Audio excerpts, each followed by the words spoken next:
Seja bem-vindo ao podcast Sala Cheia. Isabel Joné, viva, seja bem-vinda ao Sala Cheia.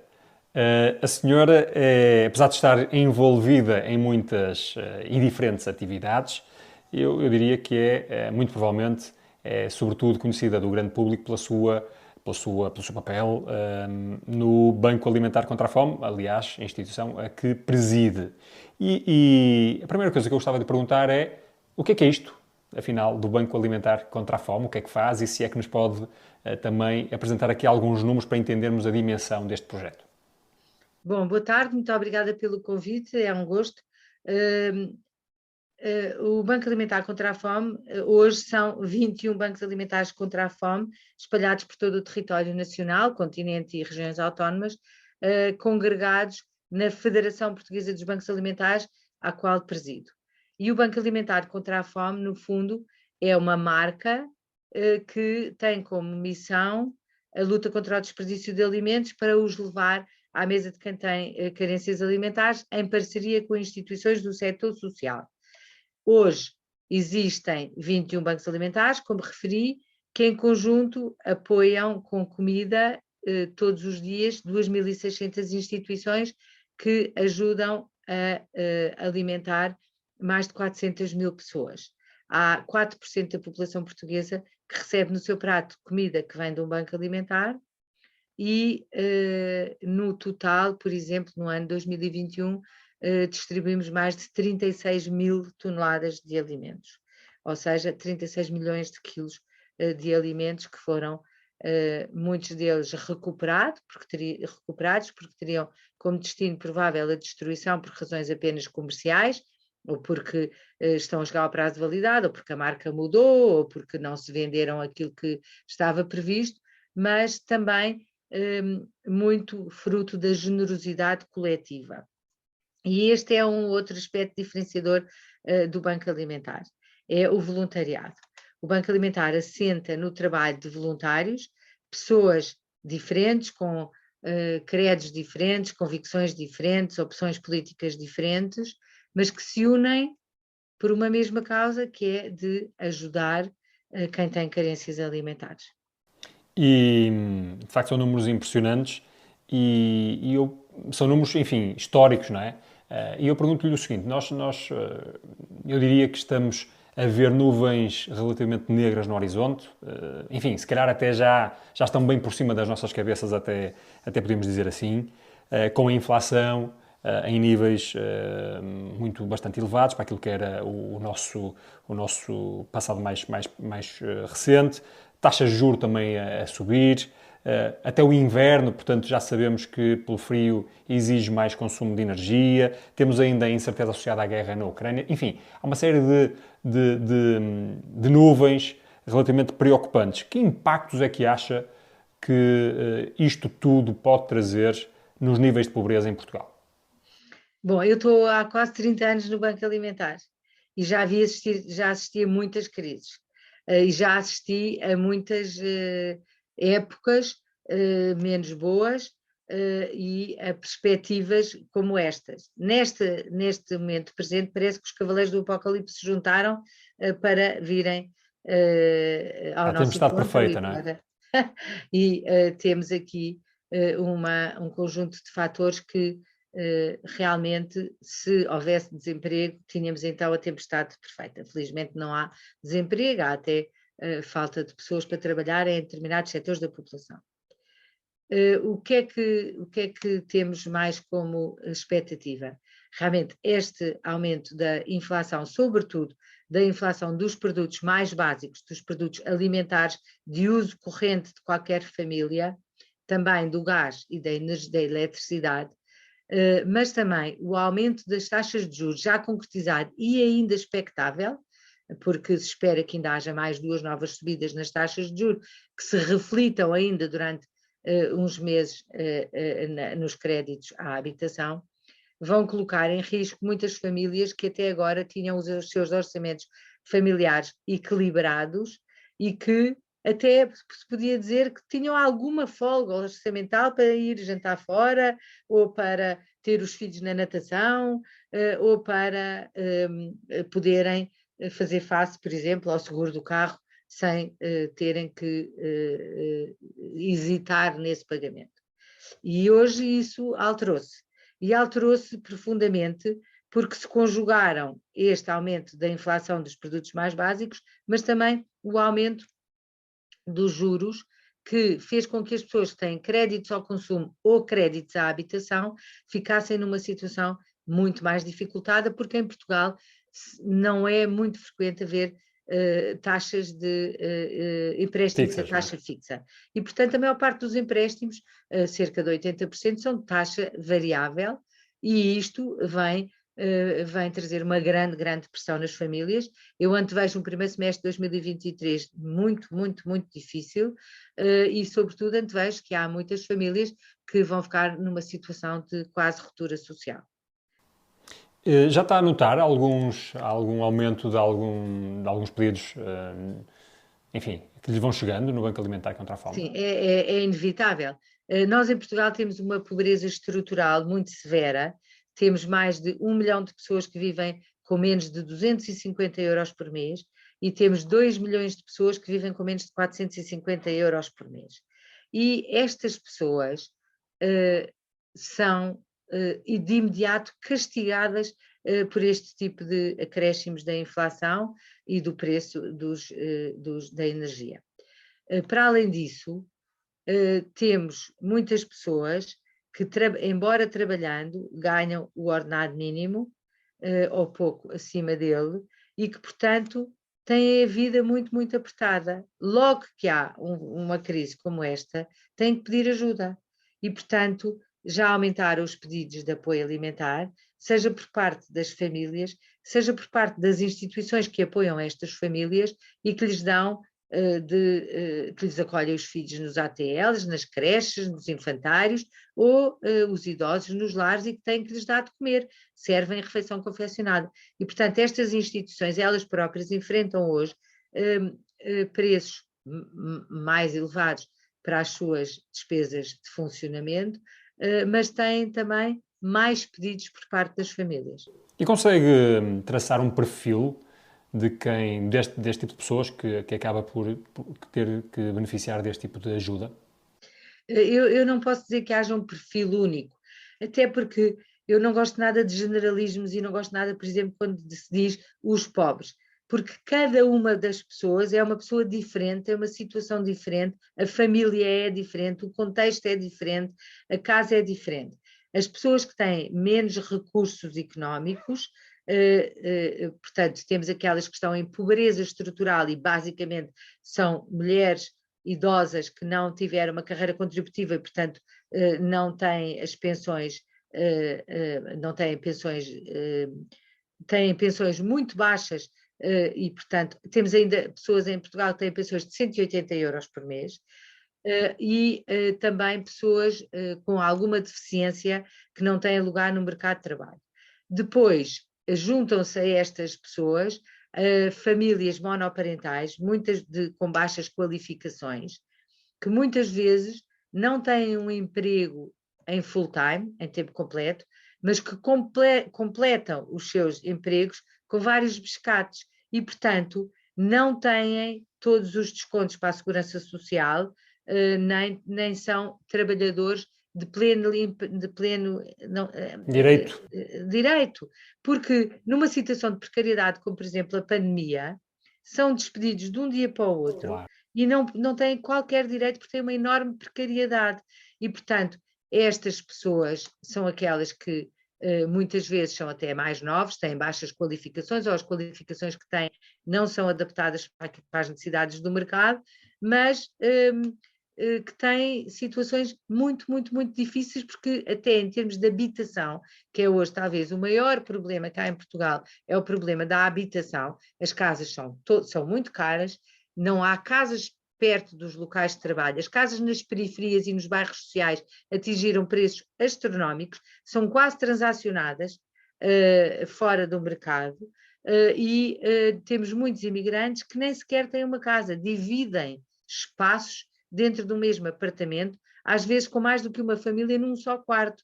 E, portanto, nós temos aqui um problema tremendo em Portugal de habitação, sobretudo nas grandes cidades, e os preços estão de tal forma inflacionados que isto também causa uma pressão grande às famílias.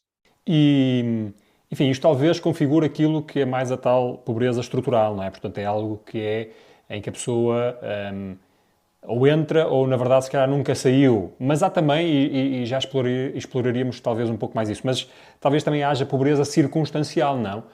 Chama-se conjuntural, é essa pobreza, Conjuntural. E essa, porque ela depende da conjuntura. e essa conjuntural, enfim, as pessoas não são exatamente as mesmas, não é? Podem às vezes até ser pessoas com rendimentos diferentes, ou não? Sim, sim. Eu lembro-me que em 2007, quando começou a crise grande antes da pandemia, havia médicos e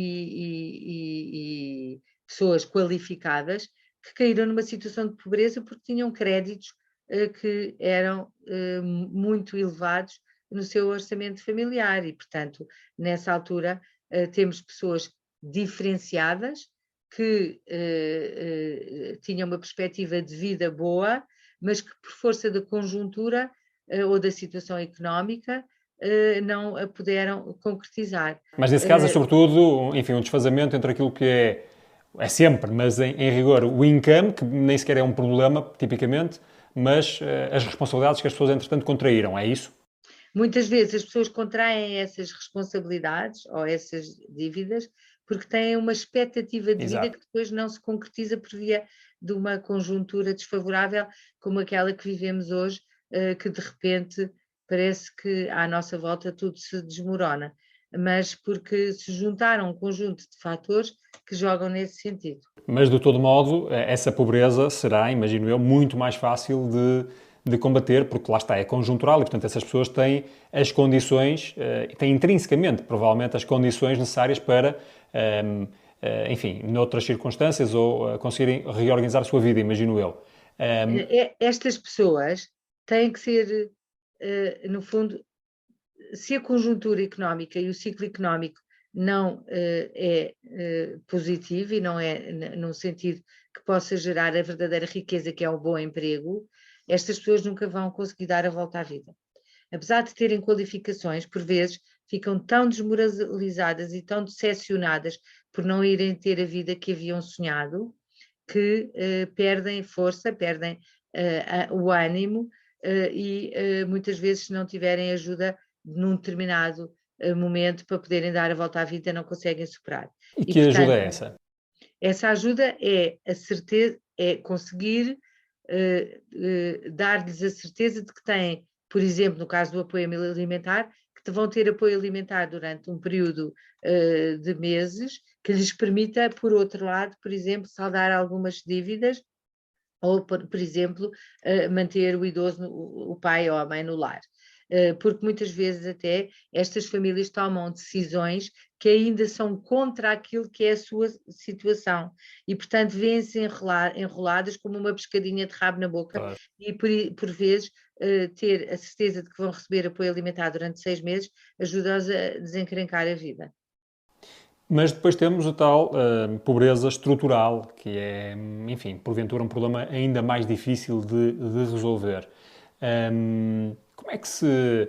Nós às vezes olhamos e, enfim, vemos nas notícias um Portugal moderno, de pessoas sorridentes, cheia de estrangeiros, web summits por aí fora e tal. Mas depois temos este Portugal que nos descrevia também há pouco, Portugal também existe, nomeadamente deste tal milhão de portugueses que recebe ou que tem menos de 250 euros de rendimento, não é? E os tais 2 milhões, menos, se bem me recordo, 400 ou 400 e tal que referia. É um Portugal completamente diferente do Portugal moderno da Web Summit. Como é que se resolvem estes problemas e para termos mais, um Portugal mais interessante do que este Portugal cheio de problemas?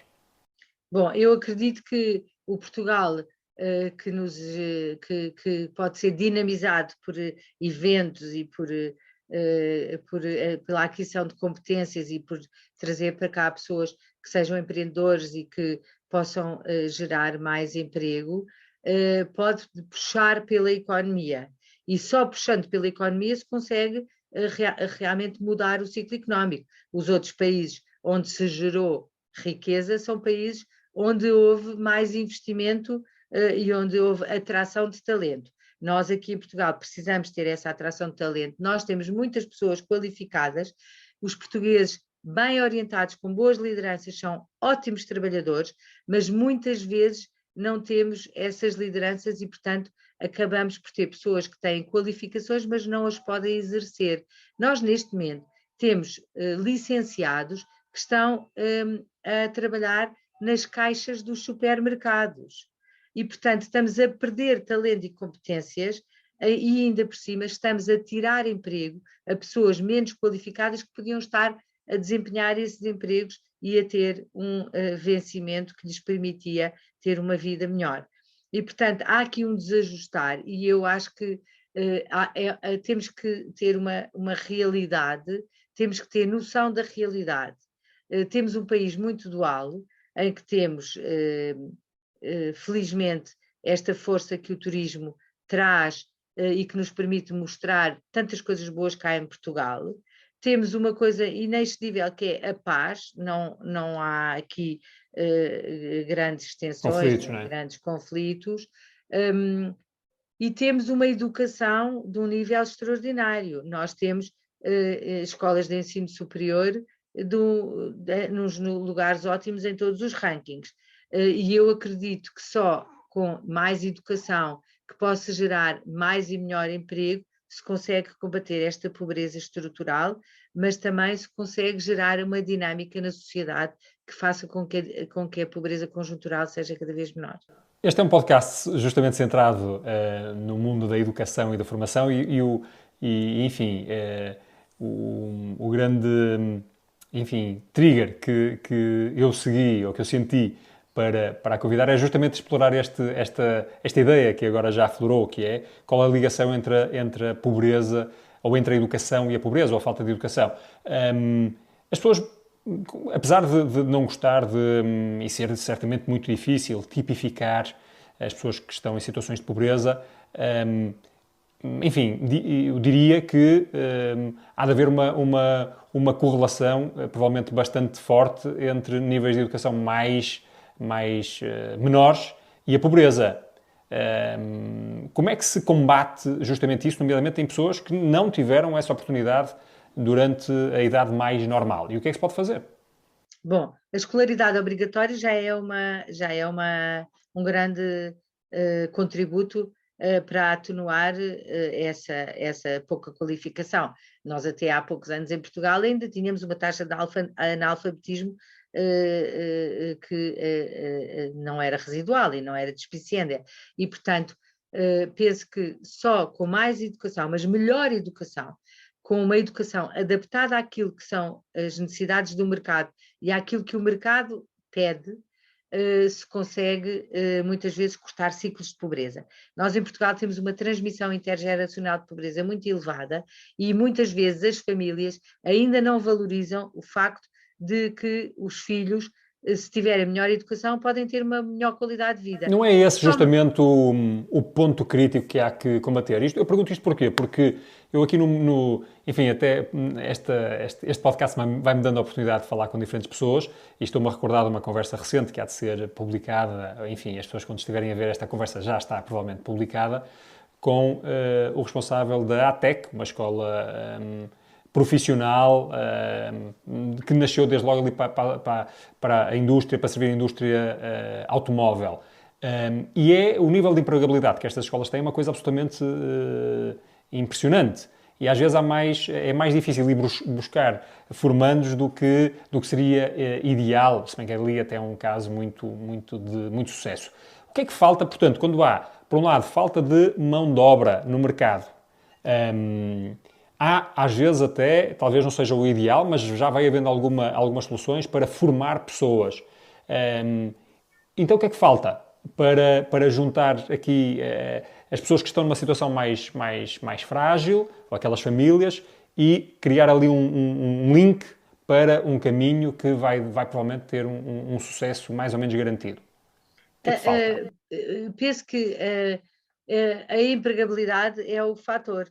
Portanto, as pessoas recebem uma formação que lhes permita depois adquirir um emprego, mas a família tem que valorizar essa educação e tem que valorizar essa maior qualidade de vida dos seus filhos e dos seus netos, porque muitas vezes nas famílias mais carenciadas os avós têm um papel de grande relevância, e têm que acreditar que só através de uma educação verdadeira e de qualidade os filhos vão conseguir dar a volta à vida e ter a vida que eles nunca tiveram.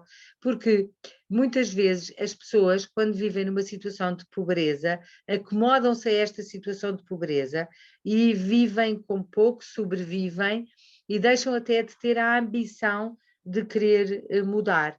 E, portanto, há aqui que fazer um trabalho também com as famílias, mas há também aqui uma realidade que tem que ser encarada. É que os filhos das pessoas mais pobres têm mais dificuldades no início da escolaridade, portanto, no primeiro ano, segundo ano, terceiro ano, porque não tiveram nenhuma transmissão em casa, por exemplo, nas famílias mais qualificadas ou mais diferenciadas, como se diz, é muito frequente quando se vê uma mãe com um bebê pela mão, quando vão subindo escadas, vão contando e, portanto, há mecanismos que vêm desde pequenos, que são estimulados logo como a contagem dos degraus, portanto, há logo ali uma percepção.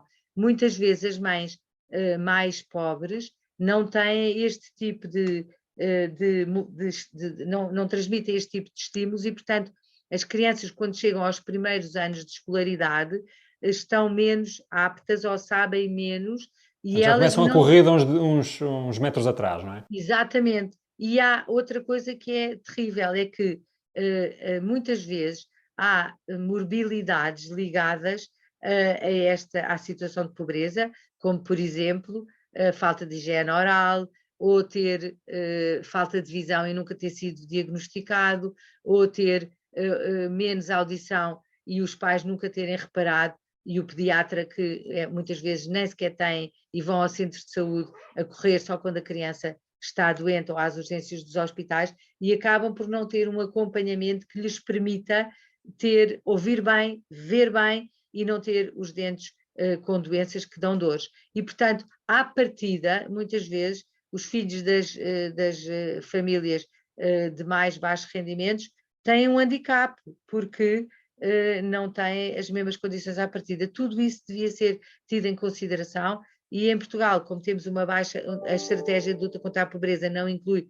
todos esses fatores, acabamos por penalizar e por até estar a fazer com que haja maior transmissão intergeracional. Uma instituição como o Banco Alimentar contra a Fome, que certamente tem uma missão muito nobre, mas não procura, não endereça este tipo de questões, não é? Portanto, não se pode até, permita-me aqui um bocadinho o papel de advogado do diabo, não se pode dizer que, enfim, instituições, soluções, mecanismos que de alguma forma permitam, enfim, um foco na sobrevivência, que obviamente tem que ser garantido, portanto isto é um problema difícil de resolver, mas podem tirar um bocadinho o foco noutro tipo de soluções mais estruturais?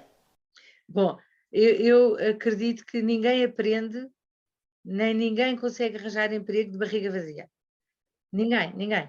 Porque até se pensarmos e recuarmos na história, os homens no começo eram caçadores e as mulheres ficavam em casa porque os homens iam procurar comida para as mulheres comerem e os filhos, não é? Portanto, a comida era o móvel para poderem ter uma vida, sobreviver. Sem comida não se vive.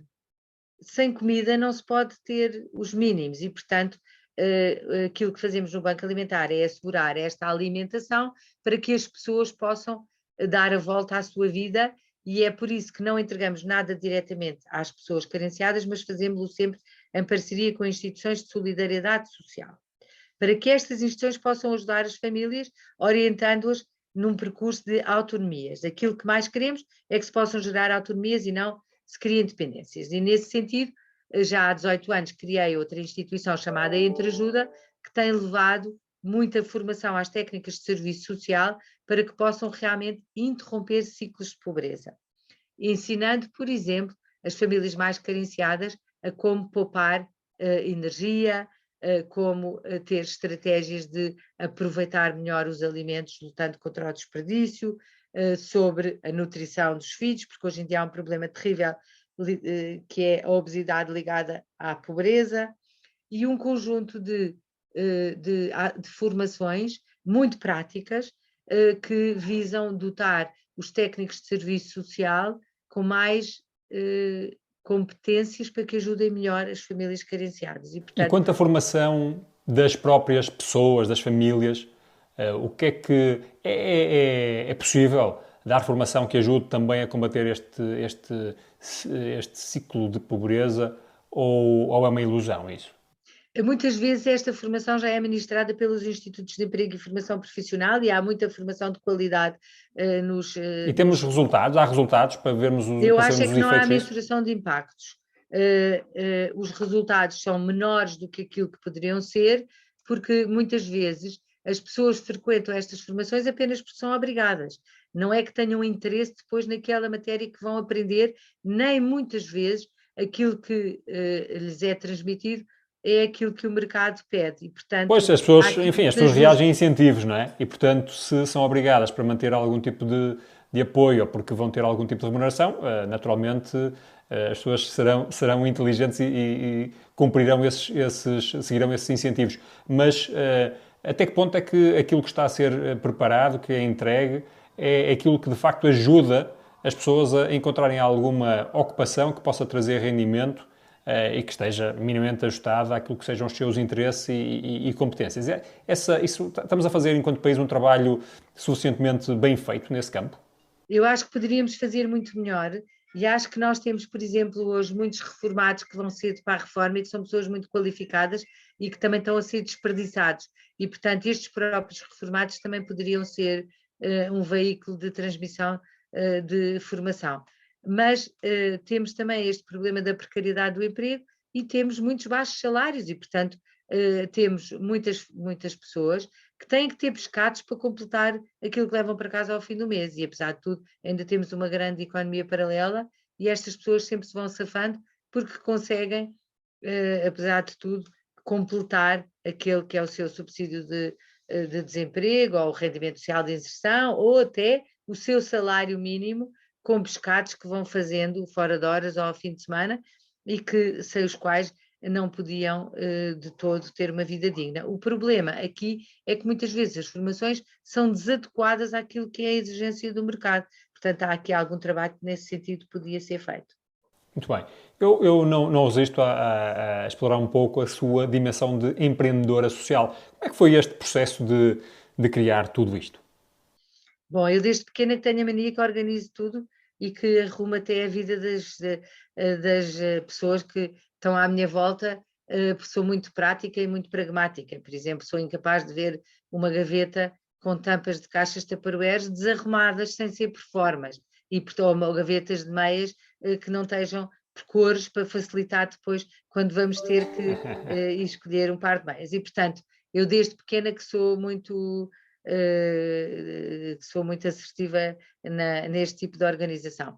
Sou licenciada em Economia e trabalhei numa empresa de seguros quando a seguir a formar-me e depois fui morar para Bruxelas durante 8 anos, onde trabalhei no Comitê Económico e Social. E depois, às tantas, a minha família decidiu, o meu marido teve uma proposta aqui em Portugal, no Banco de Portugal, e portanto decidimos mudar cá para Portugal outra vez. Tínhamos nessa altura 3 filhos. Eu sempre fiz um trabalho voluntário desde os 12 anos e como tinha 3 filhos pequenos, entendi que ia ficar 6 meses em casa e depois voltaria para a mesma seguradora onde tinha o meu lugar ao fim dos 8 anos à minha espera.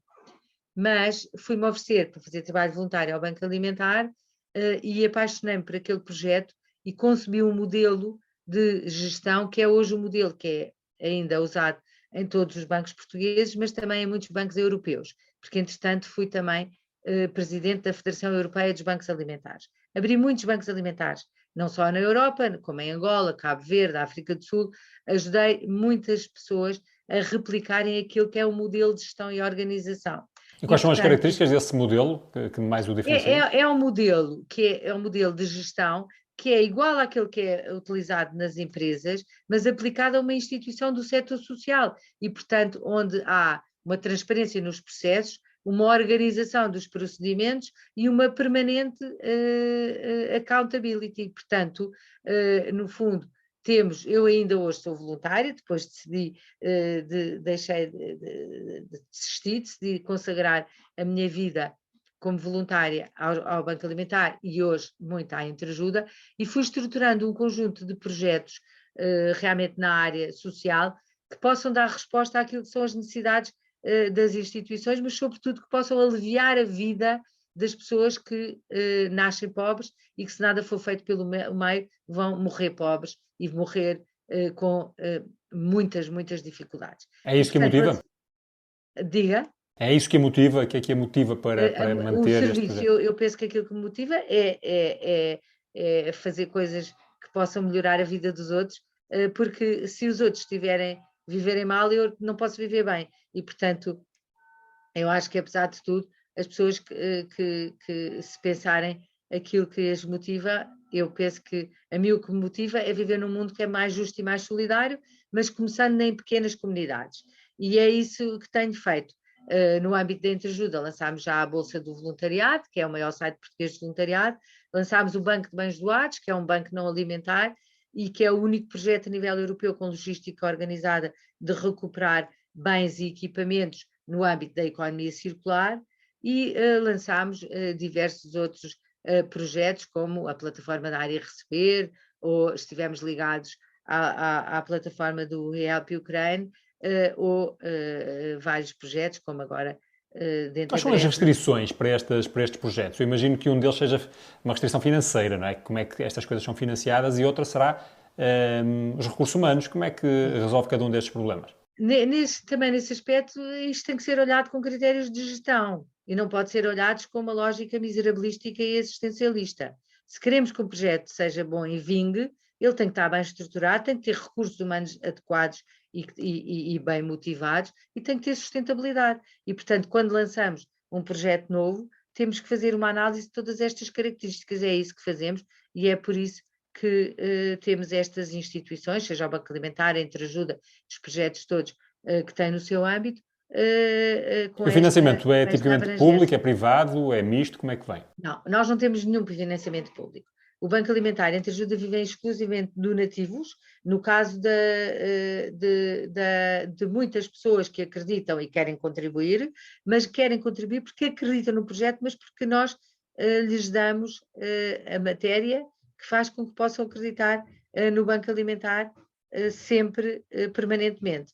Recebemos muitos alimentos doados, todos os alimentos são doados, e, por exemplo, na altura da pandemia lançámos a rede de emergência alimentar, que ainda hoje existe, que foi o projeto estruturado com a maior campanha de fundraising que houve em Portugal, no âmbito da campanha Todos Juntos.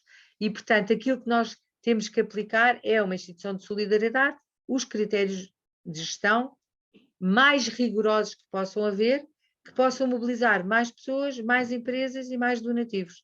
São as regras que, enfim, são as regras, sim, ou os princípios, talvez, que diria que têm que ser sempre cumpridos se quiser ter um projeto de empreendedorismo social que vingue? Sim, eu digo que é primeiro ousar, porque um projeto diferente, nós temos que ousar fazer diferente, não queremos ter que copiar o que já existe, é ousar. Depois é a transparência, o rigor e a eficiência. Temos que ser muito rigorosos e não podemos atamancar soluções. E, portanto, sempre quando me perguntam jovens, e falo muitas vezes para jovens, recebo muitos jovens, o que é isto de ser empreendedor social? É alguém que acredita que pode mudar o mundo, mas vai fazê-lo de forma organizada, com transparência e eficiência. E, portanto, sem estas qualidades, então estamos a fazer mais do mesmo e estamos a gastar mais dinheiro estupidamente. E apesar enfim, de todas estas missões e este ímpeto mais nobre, vamos por assim, vai sendo criticada. Volta e meia, aí aparecem críticas. Como é que lida com as críticas de que é alvo? Olha, eu lido lindamente porque eu nunca ligo críticas de pessoas que não sabem do que falam. E a maior parte das vezes as críticas são de pessoas que ou têm inveja de não fazer ou desconhecem aquilo de que estão a falar. Aquilo que me entristece é quando assentam em premissas que são erradas. Imputam-me muitas afirmações que não faço, e há aqui, em Portugal, há um certo complexo de inveja das pessoas que são bem-sucedidas nas missões e nas tarefas que se propõem cumprir. Portanto, eu lido bem porque não passo cartão a pessoas que não merecem crédito. Mas não há também um certo preconceito contra aquilo que depois vai se chamando caridadezinha? Como é que consegue identificar de onde vem esta aversão? Sim, há um complexo e, sobretudo, há um complexo de uma certa esquerda que se pensa de forma arrogante superior a tudo o resto e que esquece que do outro lado de quem recebe uma malga de sopa ou um sorriso ou apenas um olhar, há uma necessidade que é preenchida e que é apoiada e que é quando se dá esse apoio.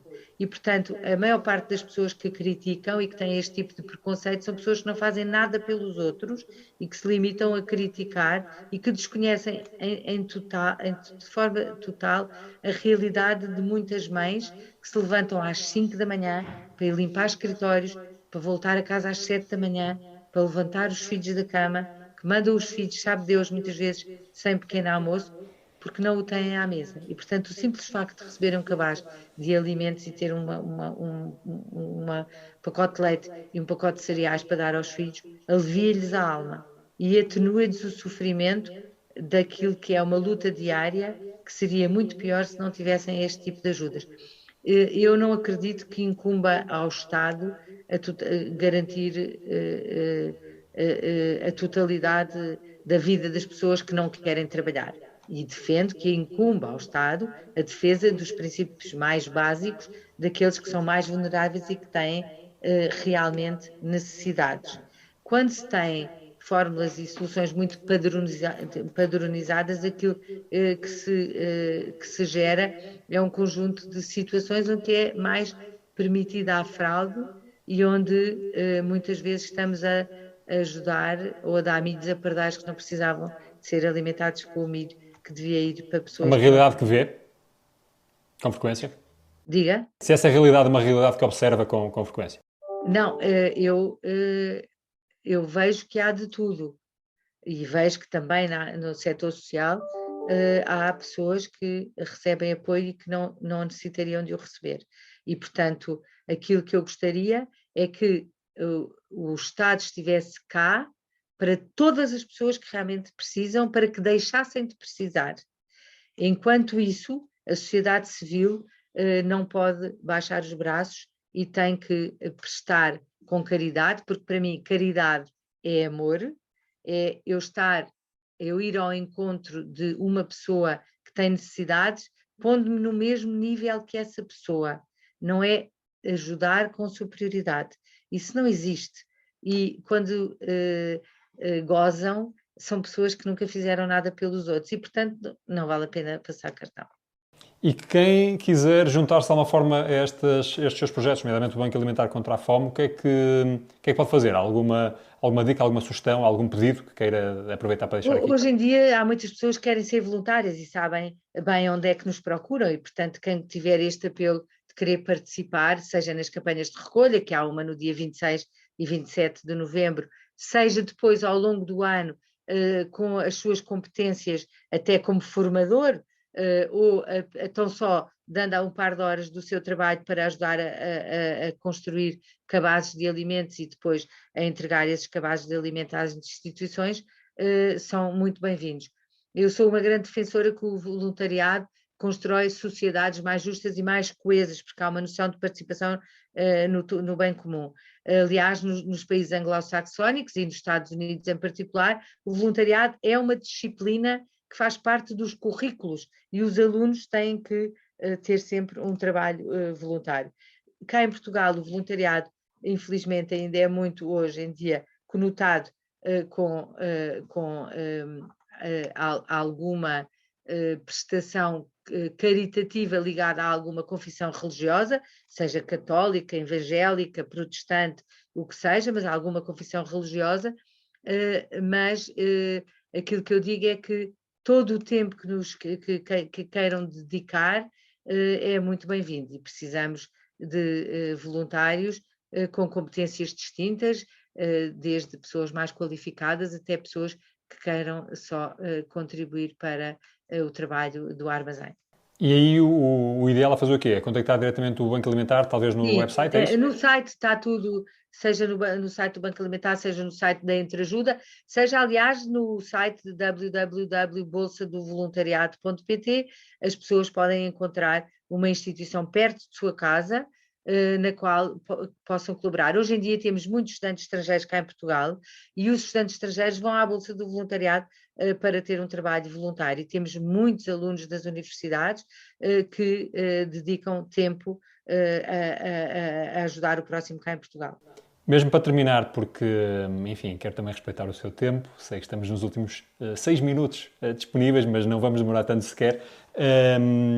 Perguntava-lhe o que é que, se tivesse que sintetizar uma mensagem, algum alerta para as pessoas, nomeadamente para as pessoas, talvez até, vamos por assim, um pouco mais privilegiadas, que aparentemente não vão estar, ou que têm um risco muito menor de entrar em situações de pobreza e que provavelmente também no seu entorno não lidam diretamente com este tipo de situações, o que é que essas pessoas podem, nas suas vidas, fazer para realmente, de alguma forma, mudar um pouco o mundo e ajudar a que menos pessoas possam sofrer? Eu deixo esta ideia de que as pessoas nunca deixem de ver, que não percam a capacidade de olhar de forma crítica e de valorizar até aquilo que têm, com esta vontade de partilhar com quem não tem. E eu acredito muito que nós todos podemos, com o nosso tempo, com o nosso donativo, com o nosso esforço, com o nosso sorriso, podemos mudar as vidas das pessoas que vão viver agora tempos difíceis, muitas vezes famílias com crianças. E, portanto, acho que vai ser necessário um esforço coletivo, mas que vai exigir um esforço individual. Fica feito o alerta, ou a sugestão. Muito obrigado. De facto, são tempos provavelmente mais difíceis ainda dos que aqueles que estamos a ver que se avizinham por aí. Portanto, esta mensagem julgo ser super pertinente e fica também esta reflexão sobre a ligação entre a educação e a pobreza. E, enfim, ficamos aqui com um quadro relativamente preocupante, mas mais vale termos consciência das coisas para podermos atuar sobre elas do que apenas metermos a cabeça na areia ou acharmos que estamos só num país maravilhoso em que este tipo de situações já não se verifica. Portanto, muito obrigado também por este alerta. Felicidades para si e para os seus projetos. Obrigado pelo convite.